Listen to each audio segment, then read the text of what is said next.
Today I'm going to show you how to make a delicious melt-in-your-mouth cardamom and white chocolate biscuit. Our first step is to cream our butter. Make sure your butter is room temperature so it's easy to cream up, and you want to give it a nice good cream, so beat it for 5 minutes until it's light and fluffy. Scrape down the sides of your bowl with a spatula to make sure that you're mixing all the butter and getting it all nice and fluffy. At this point, you'll see that it's nice and fluffy and white, and that is the perfect time for you to add in the next bit of ingredients. I'm going to add 3/4 cup of sifted corn flour. Next, I'm going to add 3/4 cup of icing sugar. So we're making sure that we're sieving all our dry ingredients so that there's no lumps and it's easier for it to incorporate into your whipped butter. Now onto the star, adding in the ground cardamom and a touch of rose water just to complement those beautiful flavors. Now I'm going to beat it for about 10 minutes, just making sure again that it's all well incorporated, nice and light, nice and fluffy. That's what makes sure your biscuit will melt in the mouth. After beating it for 10 minutes, it should be nice and light and fluffy, and then it's time to add in your flour. 2.5 cups of flour. We want to gradually incorporate the flour, that's why we're not using the cake mixer and rather just using a spatula.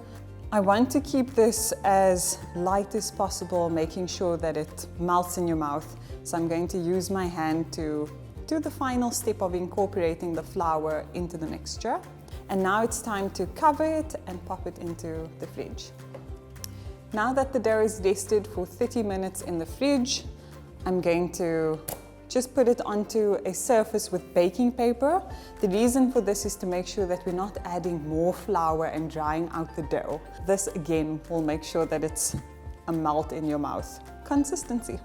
I'm going to roll the dough out to about 1 centimeter thickness, making sure it all stays together. You can guide it with your hands as well. Now that the dough is about 1 centimeter in thickness, I'm going to start pressing it out with my cookie cutter. And here you want to make sure that you're going as close as possible to each other, obviously without cutting off any pieces, just to make sure that you're getting the maximum amount out from each roll. I prepared my baking tray with some baking paper, again not to add extra grease onto it. Using baking paper is probably best over here. And then you can just guide it along with your fingers onto your baking tray. These biscuits don't rise, as there's no rising agent in it, so you can pack them fairly closely to each other on the baking tray.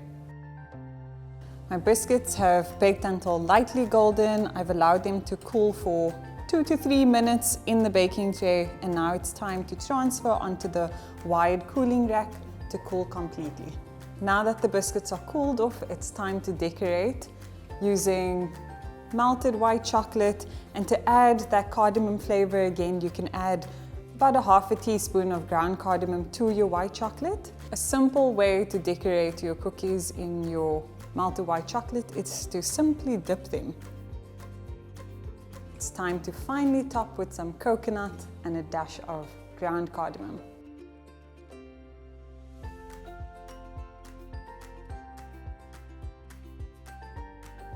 Now for the taste test. These biscuits are perfect for your Eid table. The flavors of cardamom and that hint of rose really pay homage to Middle East and their popular flavors. So I hope that you make them and enjoy them. They really do melt in your mouth, so they're going to be an absolute winner.